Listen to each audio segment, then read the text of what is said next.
এত সুন্দর সুন্দর কালেকশন এসেছে এইবার অ্যাটাচ কোটের মধ্যে। আপনারা আগেরবার কি পেয়েছেন তার থেকে এইবারের কালারগুলো এত বেশি সুন্দর অ্যান্ড এত বেশি কন্ট্রাস্টফুল। এই দেখেন পুরোটাই হচ্ছে ফুল জাম কালার, একটা ভিতরে ইনার থাকছে। আপার পার্টটা আপনারা পেয়ে যাচ্ছেন টোটালি আপু ফ্লার লুকের।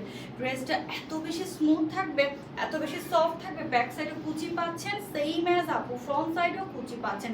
ড্রেসের কালার দেখলে সবার একদম মনটা ভালো হয়ে যাবে, নিতে ইচ্ছে করবে। এবং প্রত্যেকটা ড্রেস কিন্তু অ্যাডজাস্ট করা যাতে করে আপনাদের কোনো প্রকার এক্সট্রা ঝামেলা না হয়। স্লিভসের প্যাটার্নটা আমরা দিয়েছি একদম সুন্দর ফুল স্লিভ, কোনো এক্সট্রা ইনারও পড়তে হবে না, অলরেডি আমি পরা। এবং ড্রেসের দেখেন একদম সুন্দর করে ফিতাগুলো আপনারা আপনাদের মতো করে অ্যাডজাস্ট করে বেঁধে ফেলতে পারবেন। সো এই কালারটা যার চাই স্ক্রিনশট নিয়ে অর্ডার করে ফেলবেন। 34 থেকে 46 আপুরা এবং লং পাচ্ছেন 52 থেকে 56। আপনারা কিন্তু আপনাদের মন মতো বডি সাইজ, লং সাইজ দিয়ে অর্ডার করতে পারবেন। এবং যদি হিজাব নিয়ে নিতে চান আপনারা একদম সেম অ্যাজ কালার ইনারের সাথে ম্যাচ করে আপনারা হিজাবও নিতে পারবেন 30 বাই একদম 85। সো আল্লাহ হাফেজ, আসসালামু আলাইকুম।